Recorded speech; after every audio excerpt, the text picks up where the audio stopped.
আমরা যে ভারতবর্ষে থাকি,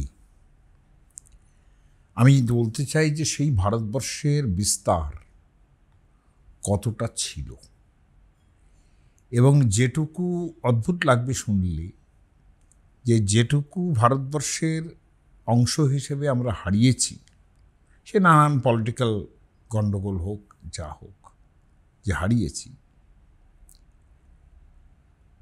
সেটুকু আমরা বেদের আমল থেকে আমাদের ছিল। আর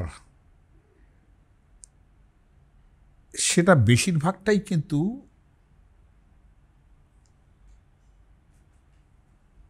মানে নর্থ ওয়েস্টার্ন বলবো, রাদার ওয়েস্ট নর্দার্ন এরকমও বলা যেতে পারে। তবে নর্থ ওয়েস্ট বলবো, সেটা তার আমাদের নিজস্ব সুবিধার কারণে। এই জন্যে বলছি, দেখুন, ভারতবর্ষ একটা চক্রবর্তী রাজাদের দেশ। রাজা দুষ্যন্ত যখন শকুন্তলার ওই কর্ণমণির তপবনে ঢুকেছিলেন এবং শকুন্তলার দেখা পেলেন পরে, তার যে পুত্র হলো ভরত, সেটা ছেড়ে দাও, কিন্তু তাকে আশীর্বাদ করছেন যে তুমিও চক্রবর্তী রাজা নও, পুত্রমেবং গুণোপেতম চক্রবর্তী নামাপ্নহি, তুমি চক্রবর্তী পুত্র লাভ করো। এটা সেকালের দিনে রাজাদের কাছে খুব বড় আশীর্বাদের জায়গা ছিল। এবং চক্রবর্তী মানে যে রাজা আছেন তাকে কেন্দ্র করে তার চারপাশের যে রাজমণ্ডল, সেটা কত দূর পর্যন্ত যেতে পারে, সেইটা হচ্ছে চক্রবর্তী রাজার একটা বড় লক্ষণ।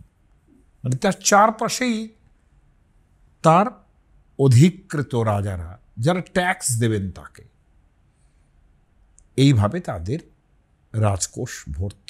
এবং এটাই তাদের, একবার জয় করে নিলেন তারপর আর, মানে সেইটা বোঝাচ্ছেন ভরতের সম্বন্ধে।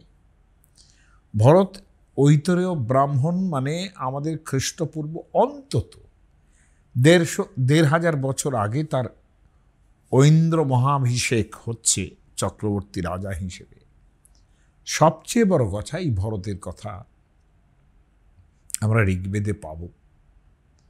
ভরতানাম বলে একটা, মানে ভরতদের, এবং বিশ্বামিত্রকে দেখব আমরা, যশীদ মানে বিশ্বামিত্র শীদম, বিশ্বামিত্র সেখানে আছে। এবং জেনেদং ভারতং কুলম, অর্থাৎ ভরত থেকে যে ভারতবর্ষ, সেই সময়ই কিন্তু হয়ে গেছে, মানে বৈদিক আমলে যে ভারতবর্ষ। আমি সেইটার চেহারা বলতে চাই এই জন্যে যে আমরা হারিয়েছি, এবং সেটাও এতকাল আগে হারিয়েছি যে আলটিমেটলি যে জায়গায় আমরা এখন দাঁড়িয়ে আছি সেটা বিষ্ণু পুরাণ বলেছে। কিন্তু তার আগে মহাভারত যেটা বলেছে সেটা আমাদের মানতে হবে, যে কতটা প্রায় পৃথিবীপতি তাকে বলা যায়, যে রাজা দুষ্যন্ত শাকুন্তল, যে ভরত অর্থাৎ শকুন্তলার গর্ভে জাত রাজা, তদা রাজা পুত্রম শাকুন্তলং তদা ভরতং নামত কৃত্বা যৌবরাজ্যভ্যসয়চ্যয়ত। প্রথমে যৌবরাজ্য দিলেন, তারপরে তস্য তৎপ্রথিতম চক্রম প্রাবর্তত মহাত্মন। তার যে চক্র, অর্থাৎ চক্রবর্তী রাজা, ভরত রাজা হওয়ার পর থেকেই, সেটা লোক সন্ত্রাসনং মহৎ, মানে সেটা এতটাই ভারী যে তাকে যুদ্ধ আর করতে হচ্ছে না, তাকে এতটাই লোকে ভয় পায়, ক্ষত্রিয় রাজার যা চেহারা। এবং এই ভরত থেকেই মহাভারত বলছে ভরতাৎ ভারতী কীর্তি, তার মধ্যে কালচার, ভারতবর্ষের যে কালচার, সেইটা গ্রো করেছে। অপরে যে পূর্বে বৈ ভারতা ইতি বিশ্রুতা, তার আগের লোকেরাও, মজাটা হচ্ছে এরকম, ভরত এমনই একটা মানুষ যে তিনি এমনভাবেই ভারতকে প্রতিষ্ঠা করলেন যে তার আগের লোকেরাও তাকে ভারত বলতে আরম্ভ করলো, যে অংশটা আমরা বসে আছি এখানে। আর অর্থাৎ কিনা বলা উচিত আর একটু বিস্তারিত, যে অংশে আমরা বসেছিলাম, তার পূর্বপুরুষ যারা ভারতের তাদেরও ভারত বলতে আরম্ভ করলো, পরবর্তী লোকদেরও ভারত বলতে আরম্ভ করলো। তার মানে আর টেরিটরি, আর big territory with its inhabitants, যেটা স্টেটের লক্ষণের মধ্যে আসে, সেটা হচ্ছে ভারত। এই ভারতটা কেমন ছিল সেটা কিন্তু বিষ্ণু পুরাণে পাওয়া যাবে না। বিষ্ণু পুরাণ বলছে, খুব সুন্দর একটা ন্যাশনালিজমের জায়গায় তৈরি করেছেন বিষ্ণু পুরাণ। তিনি বলছেন, উত্তরং ইয়ৎ সমুদ্রস্য হিমাদ্রেশ্চৈব দক্ষিণম বর্ষং তদ ভারতং নাম ভারতী ইয়ত্র সন্ততি। অর্থাৎ উত্তরে হিমালয় আর দক্ষিণে সমুদ্র, এর মাঝখানে যা আছে সবটা ভারত। তার মানে কিন্তু আমরা উত্তর পশ্চিম এবং একেবারে পূর্বে, মানে যাকে আমরা সাউথ ইস্ট এশিয়া বলি, সেই জায়গাটাও কিন্তু খানিকটা অবহেলিত রইল এই বিষ্ণু পুরাণের বর্ণনার মধ্যে। কিন্তু লক্ষণীয় ব্যাপার, নদীর কথা যখন বলেন এরা, সেসব জায়গা থেকেও তো ভারতবর্ষের একটা চেহারা পাওয়া যায়। প্রধানত এরা নদীর কথাটা বলেন, কিন্তু সেই নদীগুলি যেটা বিষ্ণু পুরাণে বলা হয়েছে তাতে আমরা কিন্তু কোনোভাবে পাই না বটে, কিন্তু অদ্ভুত একটা সূত্র আছে যে সেখানে যে নদীগুলির কথা বলছেন, নর্মদা, সুরসা, দাস্য, নদ্য, বিন্ধ্যাদ্রি নির্গতা, তিনি হিমালয় থেকে কতগুলো বেরিয়েছে, বিন্ধ্য থেকে কতগুলো বেরিয়েছে, সহ্য পর্বত থেকে কতগুলো বেরিয়েছে, মানে ওয়েস্টার্ন ঘাট ইত্যাদি ইত্যাদি যেসব জায়গা থেকে, কিংবা মহেন্দ্র প্রমুখা স্মৃতা, মানে খানিকটা উড়িষ্যা কিংবা তারও আরেকটু ওপর থেকে যেসব নদী বের, সব নাম করেছেন মোটামুটি। এবং সেই নদী উপনদী দিয়েই কিন্তু একটা দেশের নাম বলছেন, ত্রাসুইমে কুরুপাঞ্চালা মধ্যদেশাদশ জয়োজনা।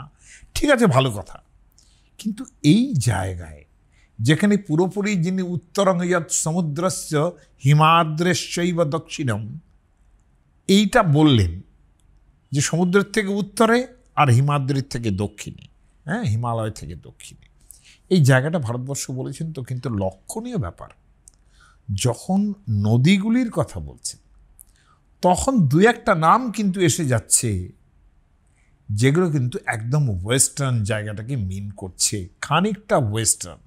যেমন সৌবিরা, সৈন্ধবা, হুনা, শালবা, সাকলবাসীন। অর্থাৎ কিনা সৌবীর, সিন্ধু সৌবীর বলে, অনেক সময় মহাভারতে সিন্ধু সৌবীর দেশের রাজা জয়দ্রথ ছিলেন, তাকে বলা হয়েছে। এটা কিন্তু অবধারিতভাবে সিন্ধু নদীর পশ্চিমের দিকে যাবে। এটা কিন্তু তার বৈদিক স্মৃতি, বিষ্ণু পুরাণে যেটা বলছেন এটা তার বৈদিক স্মৃতি। কিন্তু তখন যেটা হয়ে গেছিল বিষ্ণু পুরাণের সময়ে, সেটা সেকেন্ড থার্ড সেঞ্চুরি ধরতে হবে, সেটা কিন্তু অবধারিতভাবে উত্তরং ইয়ৎ সমুদ্রস্য হিমাদ্রেশ্চৈব দক্ষিণম, অর্থাৎ পশ্চিমের অনেকটাই বাদ গেছে। কেন বলা হয় যে যেসব জনপদের মধ্যে এরা ছিলেন তাদের আর ওই জায়গায় থাকতে ভালো লাগেনি, তারা মাইগ্রেট করেছেন, এরকমভাবে বলে। এরিয়ানসরা মাইগ্রেট করেছেন কিনা তত্ত্বোদ্ভব, কিংবা এখানেই জন্মেছিলেন কিনা, এই তর্কের মধ্যে আমি যাচ্ছি না, যাচ্ছি না, কারণ এখানে বিতর্ক শেষ নেই কোনো। আর কিন্তু যা ছিল, এটা ঘটনা যদি মহেঞ্জোদারো, হারাপ্পা, এই অঞ্চলটা যদি সেরকমভাবে নন এরিয়ান হোক কিংবা এরিয়ানই হোক, সেটা আমাদের কোনো আপত্তি নেই, কিন্তু মাইগ্রেট করেছেন তারা, এর মধ্যে কোনো ভুল নেই। এবং সেটা যেখান থেকে, সেটা কিন্তু ওই ইন্দো ইরানিয়ান ভাষাটা যেভাবে ভাগ হয়েছে সেরম একটা স্থান থেকেই কিন্তু চলে এসছে। এইটা লক্ষণীয় হলো এখানে যেটা ইরফান হাবিব ধরেছেন কিংবা অন্যান্য পণ্ডিতরা ধরেছেন, যেটা যে কোনোভাবেই তো আমাদের এই শব্দটা, হিন্দু শব্দটা আমাদের তো ছিল না। এটা বেদ, মহাভারত, রামায়ণ পুরাণ পাওয়া যাবে না। ওই মেরুতন্ত্রতন্ত্র কবে এলো এসব কথা আমাকে বলে লাভ নেই, এটা অনেক পরের ব্যাপার। কিন্তু ঘটনা হচ্ছে যে হিন্দু নামটা তো বৈদিক আমলেও ছিল, কিন্তু সেই যেখানে বেদ রচনা হয়েছে ধরে নেওয়া হয় তো সেটা ওই সপ্ত সিন্ধুর দেশ যে জায়গাটা, সেই জায়গাটা যখন বলা হয় তখন অবধারিতভাবে ধরা হয় যেটা ডেরিয়াস যুদ্ধ করে জয় করেছিলেন। হেমচন্দ্র রায়চৌধুরী থেকে আরম্ভ করে সমস্ত ঐতিহাসিক যেটা বলেছেন যে সাইরাস থেকে আরম্ভ হোক, পরবর্তীকালে ডেরিয়াস যার সঙ্গে আলেকজান্ডারের যুদ্ধ হয়েছিল, আলেকজান্ডার থেকে পরাজিত করেছিলেন, ঠিক আছে, এগুলো নিয়েও আমি মাথা ঘামাচ্ছি না। কিন্তু তারা বারবার বলছেন, বিশেষ করে ইরানিয়ান যে সোর্স, সেখানে বারবার বলা হবে কিন্তু এটা যে হিন্দু দেশটা অবধারিতভাবে একটা বিশাল মরুভূমির কাছে এসে থেমে গেছে। অর্থাৎ রাজস্থানের থর মরুভূমিকেই তারা মিন করেন, যে যার পরে আর হিন্দু রাজ্য ছিল না। কিন্তু হিন্দু রাজ্য যে ছিল সেটা ওরা হিন্দু বলুক, কিন্তু সেটা কিন্তু একেবারে বিগিনিং ফ্রম আফগানিস্তান টু একেবারে সিন্ধু নদী এবং তার যেসব শাখা নদী কিংবা যারা সব আছে তাদের কাছাকাছি জায়গা, মানে হিন্দু নদীর এপারটা নয় কোনোভাবে, ওপার, এবং ওই মাঝখানের জায়গাগুলোও বটে, শতদ্রু, বিপাশা, চেনাব ইত্যাদি, এদের মাঝখানের জায়গাগুলো বটে। এই যে সপ্ত সিন্ধুর দেশ, সিন্ধু মানে নদী বটে, হ্যাঁ। এখন এই জায়গাটাই তারা আবদ্ধ ছিলেন, কিন্তু যেখান থেকে আবদ্ধ ছিলেন অর্থাৎ একেবারে আফগানিস্তান থেকে, সেইটা কিন্তু হিন্দু বলতেই হবে।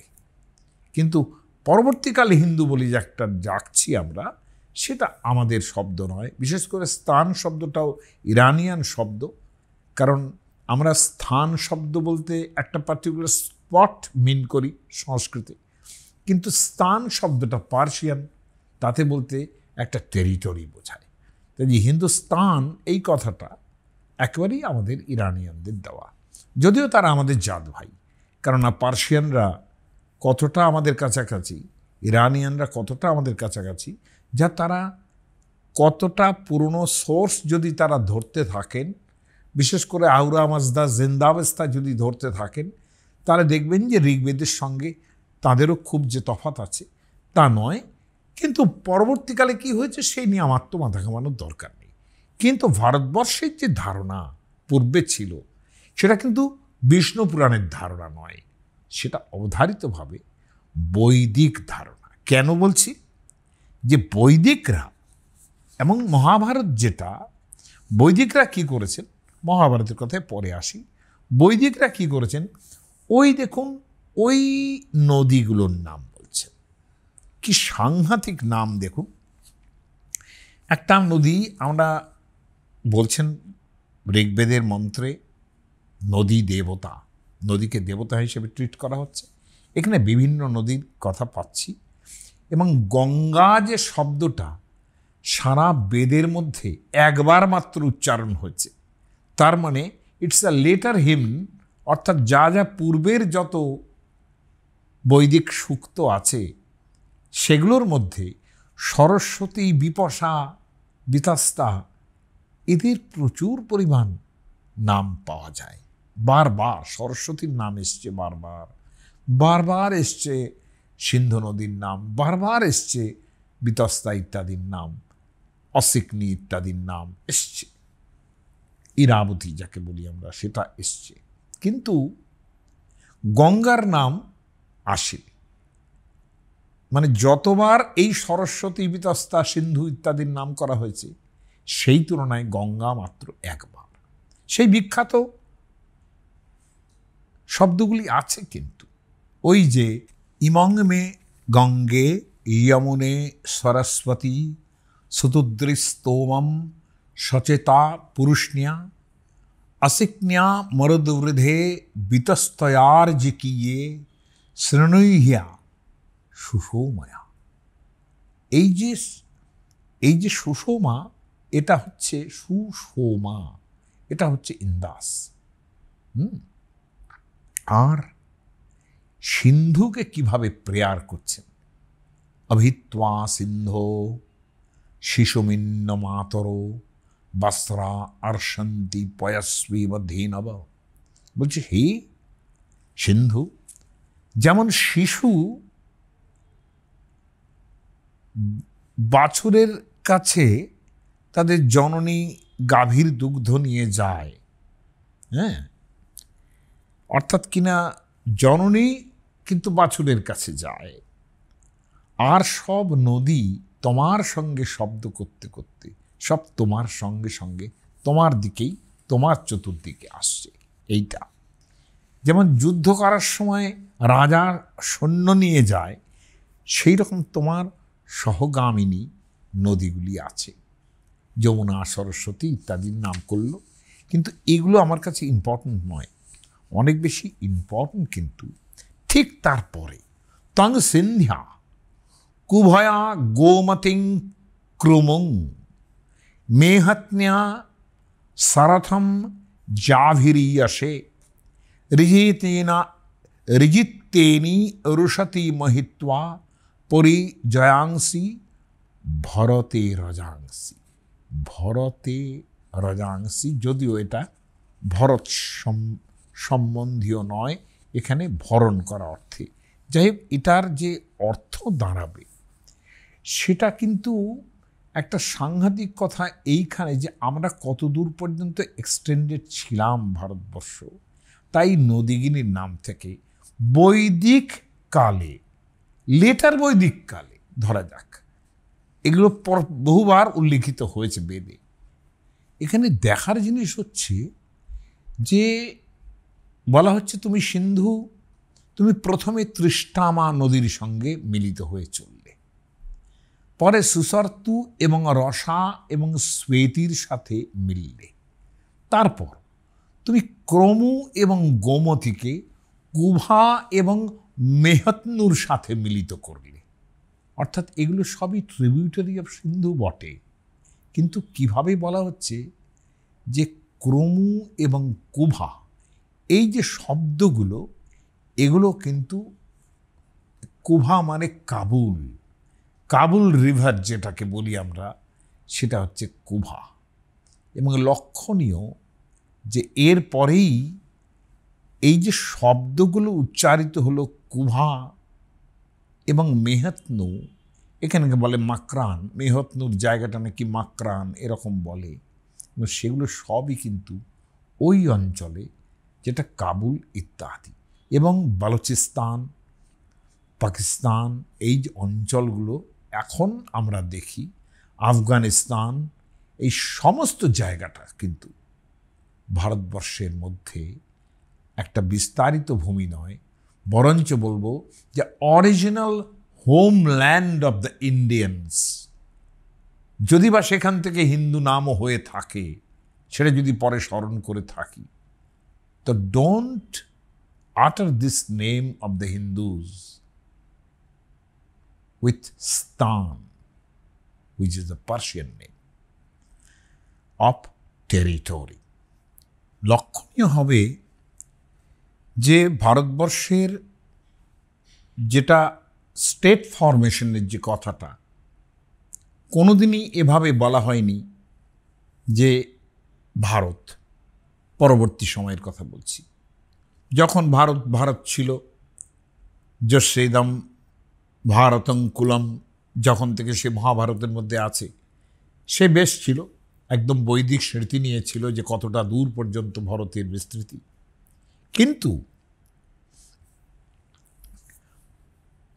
পরবর্তীকালে আমাদের যে রেকর্ডেড শব্দগুলো, যেটা দিয়ে আমরা ভারতবর্ষ বুঝেছি, সেটা কিন্তু ওই ষোড়শ মহাজনপদ, এবং যার নাম প্রথম আমরা প্রাকৃতেই পাই 16 মহাজনপদ। এই যে 16 মহাজনপদ, এটা লক্ষ্য করার মতো জিনিস। এবং সেই মহাজনপদের অন্যতম একটা জায়গা হচ্ছে গান্ধার। এই যে গান্ধার কতভাবে যে বিখ্যাত, এবং যে জায়গাটুকুকে আমরা হারিয়েছি বলি, এবং সেটা বিষ্ণু পুরাণের আগেই হারিয়েছি, আলেকজান্ডারের সময়ই হারিয়েছি, কিংবা তারও আগে যে ডেরিয়াস অধিকার করে নিয়েছিলেন যে জায়গাটা, তখন হারিয়েছি। হেমচন্দ্র রায়চৌধুরী তো এইভাবেই কথা বলেছেন যে হোমল্যান্ডের মধ্যে ইরানিয়ান পার্সিয়ানরা কিভাবে ঢুকে পড়ছে। এবং লক্ষণীয়, বিষ্ণুপুরাণ নদীগুলির কথা বলার পর সৌভিরা, সৈন্ধবা, হুনা, শালবা, সাকলবাসীন, মোটামুটি যাকে আমরা শকস্তান বলি, সাইরিয়ান্স কিংবা ব্যাকট্রিয়ান্স, এই যে যারা উপাসের লোক, তারা ছাড়াও আর একটা যেটা বলছেন, মদ্রারামস্তথাম্বষ্টা, 16 মদ্রদেশের লোক, এবং জায়গাটা কিন্তু রিপাবলিকান, সর্ট অব রিপাবলিকান, বলা জোর অলিগার্কি। এবং এই গান্ধার দেশ কিংবা ইত্যাদিতেও আমি গর্ব করে বলতে পারি এই জায়গাটা, যে ওয়েস্টার্ন যে অংশটাই ছিল এবং হিমালয়ের তলায় যেখানে বুদ্ধ জন্মেছিলেন, সেই জায়গাগুলোও কিন্তু তার ক্যারেক্টার ছিল রিপাবলিকান ক্যারেক্টার। এটা আমার গর্ববোধ হয়। হ্যাঁ, এটা আমি জয়সওয়াল বলে বলবেন না, জয়সওয়াল বললেই বলবেন ন্যাশনালিস্ট লোক, সেটা বলছেন, কিন্তু স্বীকার করতে বাধ্য যে হেমচন্দ্র রায়চৌধুরী থেকে আরম্ভ করে সমস্ত হিস্টোরিয়ান, ওই রকম হিস্টোরিয়ান হেমচন্দ্রের মতো আর হতে পারেন না, যিনি পলিটিক্যাল হিস্ট্রি অব ইন্ডিয়া লিখেছেন। তিনি কিন্তু বারবার বলছেন এই জনপদগুলো মানে কিংলি স্টেট নয়, একজন রাজা না, বহুজন এর মধ্যে আছেন, অর্থাৎ অলিগার্কিক্যাল স্টেট এগুলো, যেখানে অনেকজনের মতে রাষ্ট্রটা চলত। সেখানে মদ্রদেশ একটা, এবং মদ্রদেশের পরে একটা ভাগ হয়েছিল পূর্ব মদ্র, উত্তর মদ্র। কিন্তু সৌবীর, সিন্ধু, এই যে অঞ্চল, তার সঙ্গে বিষ্ণুপুরাণ অদ্ভুতভাবে উল্লেখ করছে, যেটা মদ্রারামস্তথাম্বষ্টা, অম্বষ্ঠ বলে একটা জাতি, যেটা কাশ্মীরের একেবারেই ওপর দিকে তাদের অবস্থান ছিল। আর লক্ষণীয় যে এই অম্বষ্ঠ জাতি পরবর্তীকালে তাদের গৌরবান্বিত হয়েছে কিন্তু এই বঙ্গদেশে, এটা লক্ষণীয়। অম্বষ্ঠটা এখানে অনেক বেশি, বঙ্গদেশে অনেক একটা চালু কাস্ট সিস্টেমের মধ্যে আছে। তারা কোন কাশ্মীরের ওপরে জায়গাতে ছিল, অর্থাৎ কিনা আরেকটু পশ্চিমে ছিল, সেই জায়গাটাই ছিল তারা। এখন এর সঙ্গে যেটা উল্লেখ করছেন বিষ্ণুপুরাণ, পারসিক আদয়স্তথা, পারসিক কাদের বলবেন, বলার উপায় নেই যে এটা ইন্টারপোলেশন হয়েছে। আপনি হুন বলতে পাচ্ছেন, সেটাকে ইন্টারপোলেশন বলবেন না, শাল্য, সাকলবাসীন, সাইরিয়ান্সদের বলবেন, মদ্রদেশের নাম করবেন, তাদের সঙ্গে পারসিক আদয়স্তথা, দ্য পার্সিয়ানস, দ্য ইরানিয়ানস, তাদের কথাটা উল্লেখ করছেন 2nd 3rd সেঞ্চুরিতে। তার মানে এই জায়গাগুলো ভারতবর্ষের মধ্যে ছিল, এটা একটুখানি বোঝার দরকার। এবং সেটা কেন বলছেন, সেটা কিন্তু ওই আফগানিস্তান কিংবা ইত্যাদির কথা ভেবেই বলছেন। আফগানিস্তান কেন বলছি, একটা শব্দ আছে যেখানে ভাষের নাটক হচ্ছে কর্ণভারম। এই যে আমাদের দেখাচ্ছে বোধহয়, আমাদের কর্ণভারম নাটকটা নামাচ্ছে, যে উরুভঙ্গম নাটক করেছে, কর্ণভারম নাটক করেছে, মনীষ বোধহয় দেখাচ্ছে, এটা দেখাচ্ছিল এতদিন, রাত্রিবেলায় অভিনয় হচ্ছিল। তার যে লেখক তিনি ভাস, সেই কর্ণভারম নাটকের মধ্যে কর্ণ যখন ব্রাহ্মণবেশী ইন্দ্রকে লোভ দেখাচ্ছেন, ইন্দ্র বলছেন আমি মহত্তরাং ভিক্ষাং যাচি, আমি একটা ভালো ভিক্ষে চাই। তিনি আসলে কবচ কুণ্ডল নিতে এসেছে অর্জুনের পক্ষপাতী হয়ে। তিনি বলছেন আমি ভিক্ষা চাই। বলছি কী কী ভিক্ষা চাও, বলো, আমার এই এই আছে। বলছেন প্রসিদ্ধ কাম্বোজ দেশেষু জাতা। তিনি বলছেন আমার কাছে এমন ঘোড়া আছে যেটা কাম্বোজ দেশে জন্মেছে। লক্ষণীয় এই কথাটা। ভাষের নাটক তো ফার্স্ট সেঞ্চুরি সেকেন্ড সেঞ্চুরি নাটক, কিন্তু কাম্বোজ শব্দটা বহুকালের পুরনো। কেন? মহাভাষ্য অষ্টাধ্যায়ী তিনি কাম্বোজ শব্দের উল্লেখ করেছেন, এবং পণ্ডিতরা উল্লেখ করছেন যে কাম্বোজ একটা ট্রাইব যেটা এক্সট্রিম নর্থ ওয়েস্ট অফ ইন্ডিয়াতে থাকতো। এক্সট্রিম নর্থ ওয়েস্ট তাদের ওখানে বসবাস, এবং one of the Vedic tribes তাদের বলা হচ্ছে, পণ্ডিতেরা বলছেন। এবং পাণিনির অষ্টাধ্যায়ীতে তাদের নাম আছে। পাণিনি 4th সেঞ্চুরি বিসি মহাভাষ্যকার, তিনি নাম করছেন। তিনি খ্রিস্টপূর্ব 150 শতাব্দীতে তার জন্ম। তিনি পুষ্যমিত্র সঙ্গের যজ্ঞ করেছিলেন। এই যে পতঞ্জলি, পাণিনি, এদের কথা ছেড়ে দিন, বেদ, সেখানে এরা একটা ট্রাইব হিসেবে পরিচিত। এবং প্রত্যেকটা লোক বলছেন যে এরা কারা, একেবারে পরিষ্কার। ম্যাকরিন্ডেল আমরা বলছি না, ম্যাকরিন্ডেল যিনি সমস্ত আলেকজান্ডারের যে সমস্ত লোকজন, তার পণ্ডিতরা তার সঙ্গে এসেছিলেন, যারা ভারতবর্ষের নানান জিনিস খবর করেছেন, ম্যাকরিন্ডেল যে বিখ্যাত সেই গ্রন্থ সেখানে এডিট করেছেন যিনি, সেখানে কাম্বোজকে বলা হচ্ছে পরিষ্কার যে এটা কাম্বোজ হচ্ছে আফগানিস্তান। তার মানে আফগানিস্তান এইসব অঞ্চলের ঘোড়া। আমি বলবো কাম্বোজ কথাটা যতই বলুন আফগানিস্তান, তার সঙ্গে গান্ধারটাও লাগাতে হবে, কারণ গান্ধার এই দেশের ঘোড়াও খুব বিখ্যাত ছিল।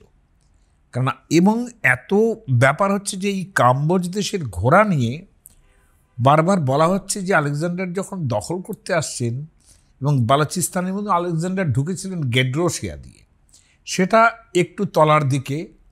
আমি একটা ম্যাপ দেখাবো, সেই ম্যাপটার মধ্যে অন্তত পক্ষে আপনারা বুঝতে পারবেন যে ভারতবর্ষের জায়গাটা যতখানি এই ম্যাপে দেখানো হয়েছে, সেটা কিন্তু ওই গেড্রোসিয়া এই পর্যন্ত সৌভির দেশ দেখানো হয়েছে, সব কিন্তু সিন্ধু নদীর ওপাশটা। মানে আমরা যদি এই দিক থেকে যাই তাহলে সিন্ধু নদীর ওপাশটা, মানে পশ্চিমে।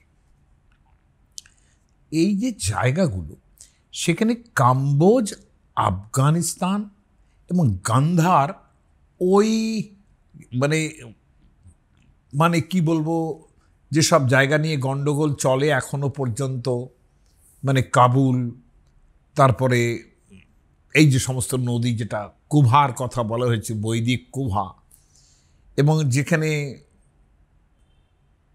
এই দেশটাতেও প্রচুর পরিমাণ ভালো ঘোড়া পাওয়া যেত, গান্ধার দেশীয় অশ্ব, এটাও একটা খুব ইম্পর্টেন্ট ব্যাপার। এবং সেটা মহাভারতের যুদ্ধে এই গান্ধার এবং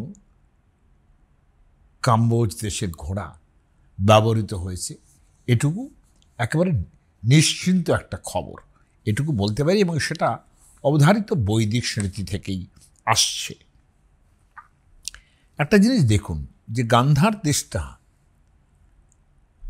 কীরকম, মানে পণ্ডিতরা গান্ধার দেশীয় ঘোড়ার মান নিয়ে কি ব্যাপার ট্যাপার আমি সে মধ্যে যাচ্ছি না এখন, কিন্তু এটা তো ঘটনা। অনেকেই ভাবেন যে এই গান্ধার দেশটা মানে পাকিস্তানের উত্তর পশ্চিম প্রান্তে যে অবস্থিত, যে পেশোয়ার, তারপরে পাঞ্জাব, এইসব অঞ্চলের যে রাওয়ালপিন্ডি এবং আফগানিস্তানের কাবুল, এই বিস্তীর্ণ অঞ্চল জুড়ে আমি বলবো যে গান্ধার দেশের বিস্তৃতিটা, কাবুল তো বটেই, মানে বালুচিস্তান এই যে অঞ্চল, যে অঞ্চলটা পার করতে মানে বলছেন যে এটা একটা ল্যান্ড অফ স্টোন, এমন একটা জায়গা। এবং ল্যান্ড অফ স্টোন যে বলছেন, সেই জায়গাটাতে অশ্মক, আমাদের মহাভারতে উল্লিখিত অশ্মক দেশীয় ট্রাইবরা থাকতো। যে অশ্ম মানে কিন্তু স্টোন, এটা মাথায় রাখুন। অশ্মক এই জাতীয় ট্রাইব, অর্থাৎ তারা ঘোড়া ব্যবসা করতো, এটা বোঝা যায়। এবং এই জায়গাটা পেরোতে এত চড়াই উতরাই আছে, যেখানে এই জায়গাটা পেরোতে আলেকজান্ডারের নাকি 1/3 অব আর্মি শেষ হয়ে গিয়েছিল, এটা ঘটনা।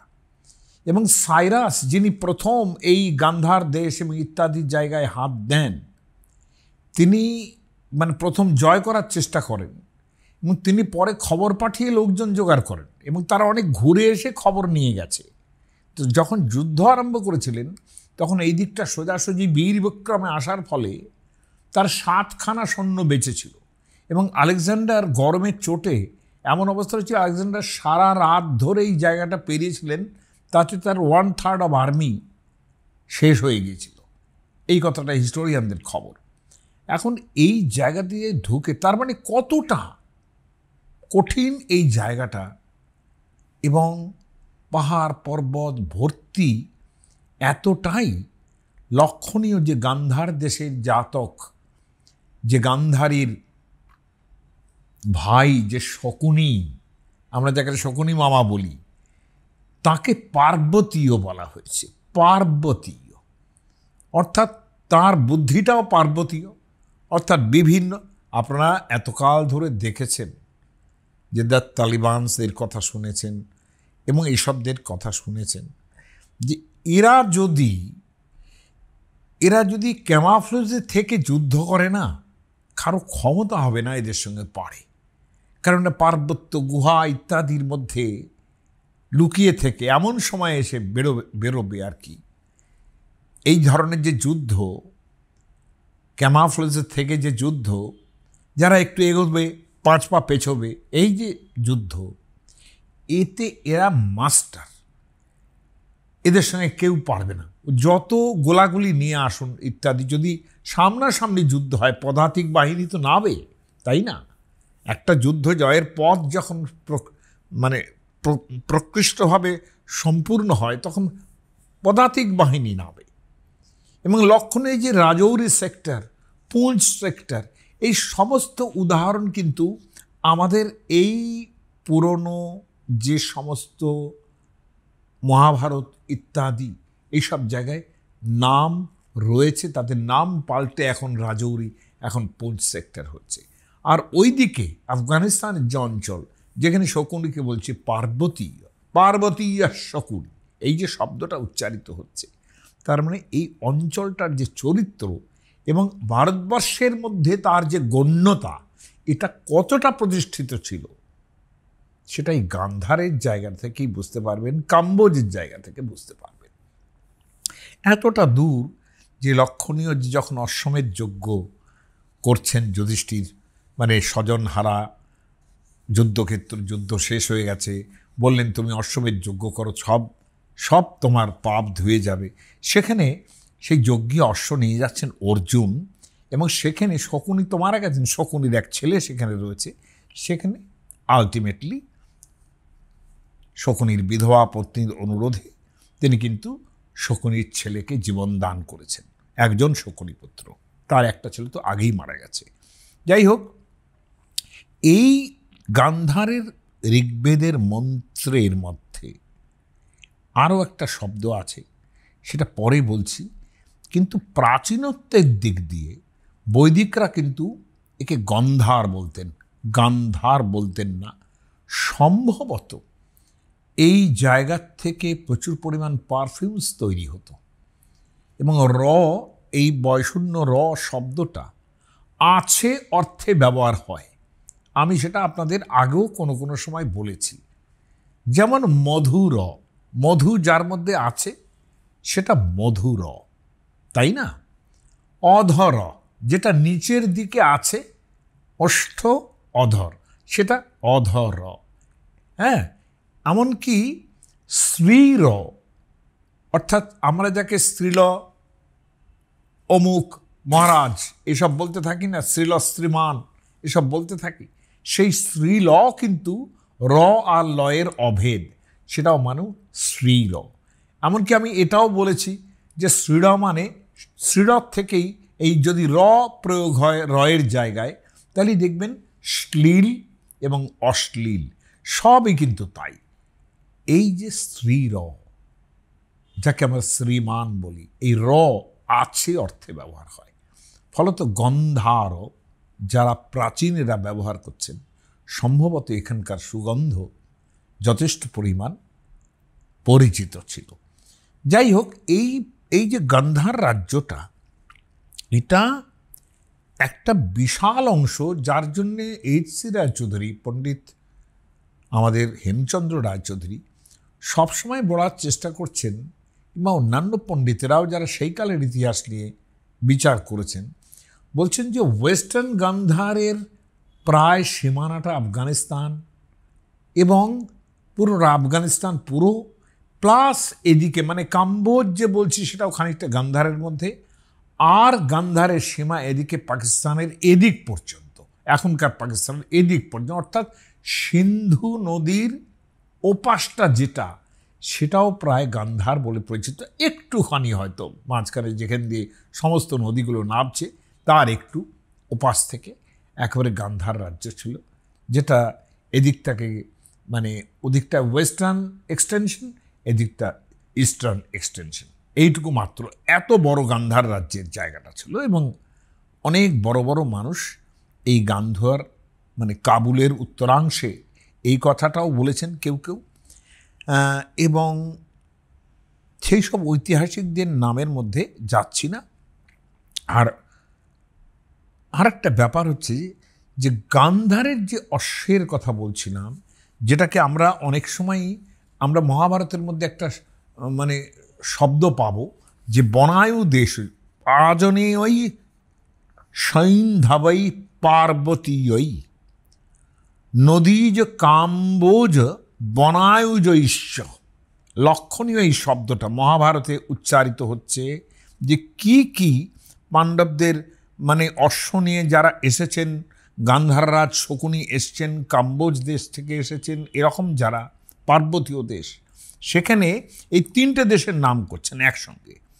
গান্ধার এখনকার দিনের আমাদের একটু আগের উচ্চারণে কান্দাহার, যেটাকে আমরা বলি, এখনকার দিনের উচ্চারণে যেটা কান্দাহার বলছি, সেখানে শকুনি যাদের, শকুনি কিন্তু উৎকৃষ্ট অশ্ব নিয়ে আসছেন, এটা লক্ষ্য করার মতো।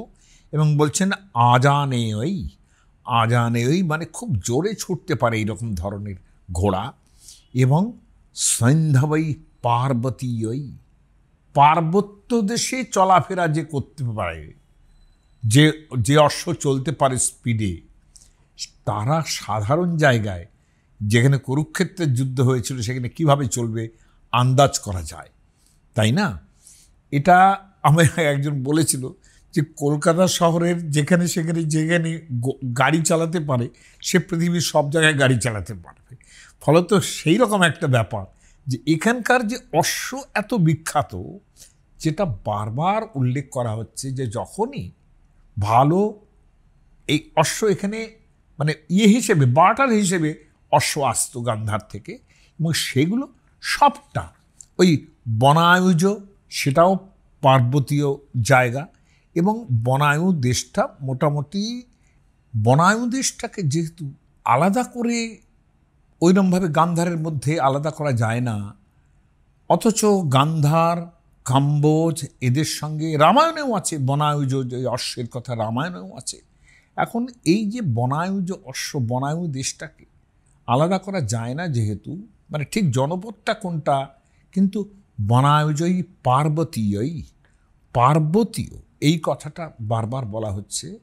এখন এই বনায়ুজ যে অশ্ব তার কথা থাক, কিন্তু বনায়ু দেশটা সম্ভবত এমন একটা স্পেশাল কোনো জনপদ গান্ধার দেশের মধ্যে অথবা কাম্বোজের মধ্যে, আফগানিস্তানের মধ্যে, যেখানে প্রকৃষ্ট অশ্ব তৈরি হতো। তার মানে আমি আর কুভা থেকে আরম্ভ করে, ক্রমু থেকে আরম্ভ করে অনেক অনেক উদাহরণ আরও দিতে পারি, যেখান থেকে প্রমাণ হবে যে ভারতবর্ষের পশ্চিমাঞ্চল, যে অঞ্চলটা হিন্দু বলে প্রচলিত ছিল, এবং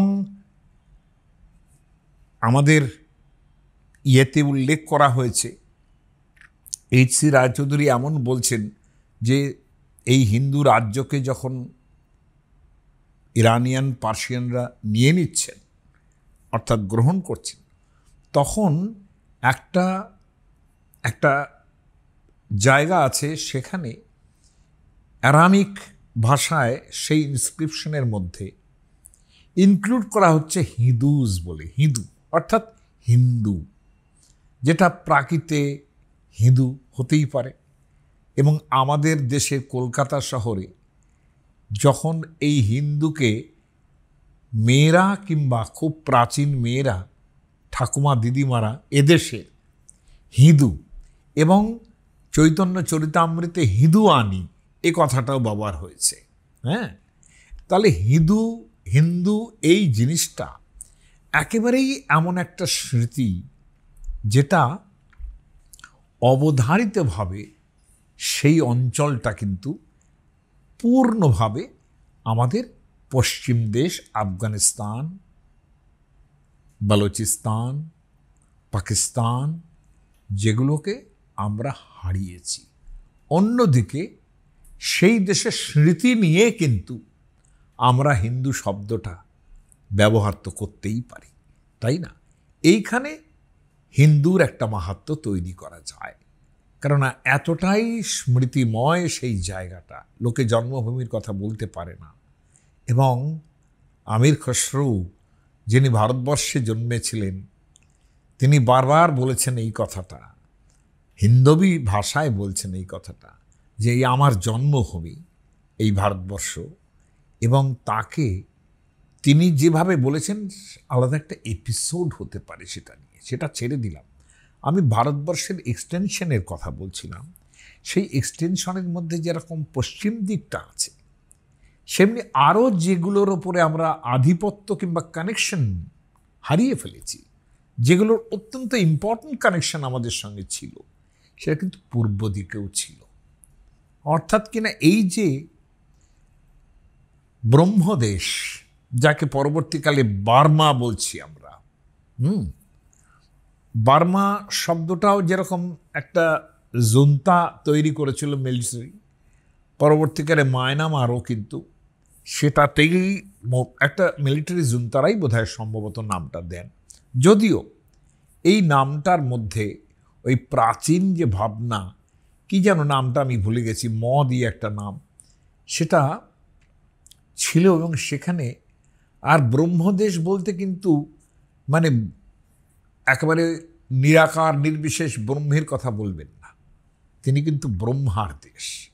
এবং লক্ষণীয় ব্যাপার হচ্ছে যে ওপাশে জবদ্বীপ, জাভা, তারপরে এপাশে আমাদের যে থাইল্যান্ড, যে জায়গাগুলো, এই জায়গাগুলো কতটা ইম্পর্ট্যান্ট এবং ভারতবর্ষের মধ্যে ছিল, সেটা অন্তত ভারতবর্ষে ভীষণভাবে তাদের সঙ্গে সম্পর্ক ছিল, এটা তো বলতেই পারি। এবং আলাদা যে হয়ে যায়নি, ভারতবর্ষের সংস্কৃতিতেই তারা চলতো, সেটুকু প্রমাণ তো রয়েছে। আমি কোনোদিনই দেখিনি যে এই ব্রহ্মদেশ ভারতবর্ষের থেকে আলাদাভাবে, কিংবা জবদ্বীপ আলাদা, এরমভাবে ভাবিনি। কেন? রামায়ণের মধ্যে যখন বালিপুত্র অঙ্গদকে সুগ্রীব লাস্ট অর্ডার দিচ্ছেন, সুগ্রীবের উপর রামচন্দ্র খুবই রেগে গিয়েছিলেন যে তিনি এখনও পর্যন্ত সৈন্যদের কাজে লাগাচ্ছেন না যে কোথায় কোথায় যাবে। তো অঙ্গদের আন্ডারে অনেকগুলো বানর বাহিনী তৈরি হলো, যারা খুঁজবে সীতাকে, যাকে রাবণ নিয়ে গেছেন। কোথায় কোথায় খুঁজবে? অনন্ত জায়গার নাম বলেছেন সুগ্রীব, কোথায় কোথায় যেতে হবে। সেখানে কিন্তু এদিকটাও আছে, অর্থাৎ পশ্চিমেরও আছে, কিন্তু খুব বেশি পশ্চিমে তিনি যাননি। অর্থাৎ কিনা ওই যে বললাম, অর্থাৎ কাম্বোজ শব্দটা কিন্তু রামায়ণেও আছে, গান্ধার শব্দটা রামায়ণেও আছে, কিন্তু এই জায়গাগুলো খুঁজতে বলেননি, তিনি এটা এক্সপেক্টই করেননি। তিনি যেখান থেকে আশা করছেন সেইখান থেকে বেশিরভাগ, ওদিকে অল্প, কিন্তু পূর্ব দিকে কোথায় কোথায় যেতে বলেছেন, এইখানে তোমরা যাবে। যত্নবন্ত জবদ্বীপম সপ্তরাজ্যোপশোভিতম। জবদ্বীপ আবার সপ্ত রাজ্য নিয়ে উপশোভিত, সম্ভবত 7 স্যাট্রাপিস যাকে আমরা বলি, স্যাট্রাপস, এটা হতে পারে। যে জবদ্বীপে তুমি যাবে, আর কোথায় যাবে? সুবর্ণ রূপক দ্বীপম, সুবর্ণ দ্বীপে যাবে। দেখুন, সুবর্ণভূমি এই সেদিন পর্যন্ত থাইল্যান্ডে সুবর্ণভূমি, থাইল্যান্ডকেই সুবর্ণভূমি বলা হতো। এবং ভুজবল বোধহয় কি আদুল্লেজ, এই নামটা আমি ভুলে যাই, পরের টাইটেলটা ভুলে যাই, তারা কিন্তু এই সুবর্ণভূমি এয়ারপোর্ট নাম দিয়েছেন। আর সুবর্ণভূমি যে কতটা আমাদের কাছে পরিচিত ছিল সেটা বোঝা যাবে। আমি নিজে থাইল্যান্ডে গিয়েছিলাম এবং সেখানে থাইল্যান্ডের অদ্ভুত সংস্কৃতি, এবং বলতে গিয়েছিলাম কি জানেন, রামচন্দ্র সম্বন্ধে।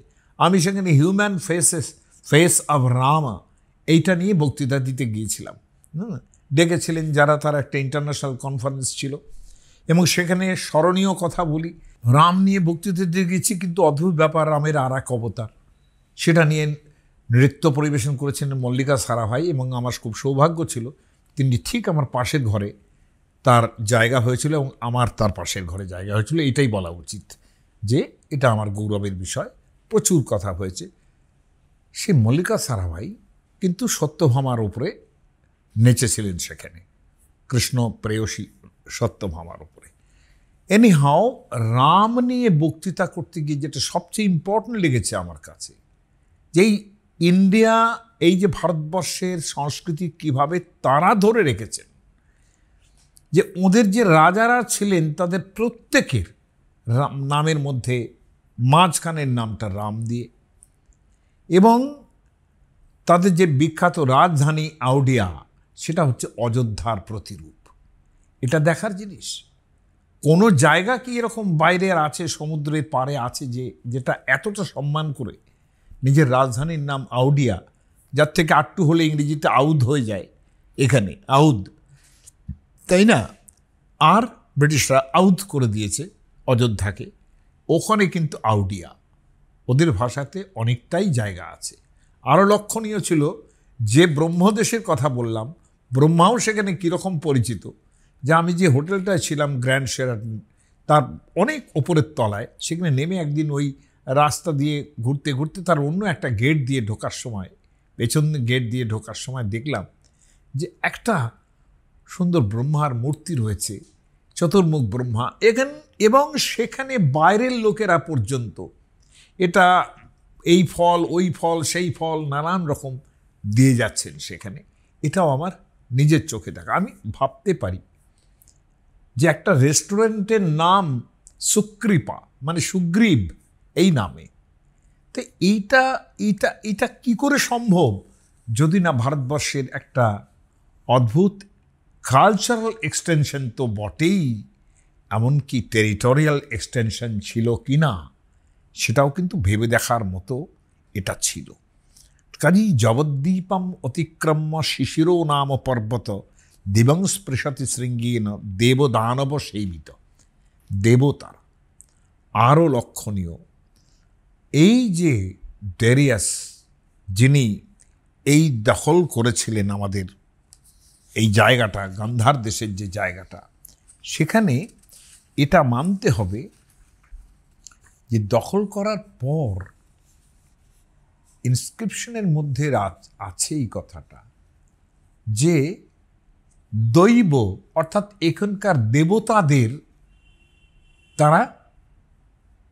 তারা পরাজিত করলেন। দেবতা, দেব শব্দটা কিন্তু আছে, এটা মাথায় রাখার দরকার আছে। কাজেই আমাদের পরিচিতি, ভারতবর্ষের বিস্তার, ওদিকে আফগানিস্তান পর্যন্ত তো বটেই, এদিকে পূর্বের দিকে, কারণ এদিকে তো আর বিস্তারের লক্ষণ নেই, যেটাকে বিষ্ণু পুরাণ বলে দিয়েছেন উত্তরঙ্গত সমুদ্রস্য আর হিমাদ্রিশ্চৈব দক্ষিণম। উত্তর আর দক্ষিণে কোনো এক্সটেনশনের জায়গা নেই, কিন্তু পূর্বে এবং পশ্চিমে ভারতবর্ষ বিশাল একটা জায়গা জুড়ে ছিল, যেগুলো আমরা আজকের দিনে যে হারিয়ে বসে আছি সেটা প্রায় বিষ্ণু পুরাণের কথিত জায়গাটা হিসেবে তৈরি হয়ে গেছে এইটা।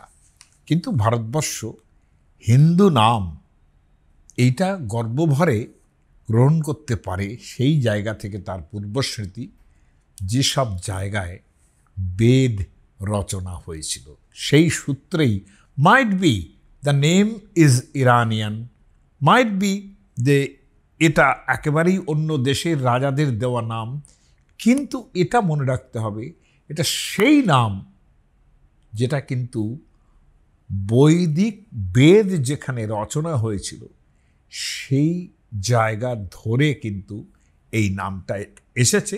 মাইট বি এটা ধার করা নাম, কিন্তু সেটা আমাদের স্মৃতি হলেও সেটা আমাদের গর্বের বিষয়।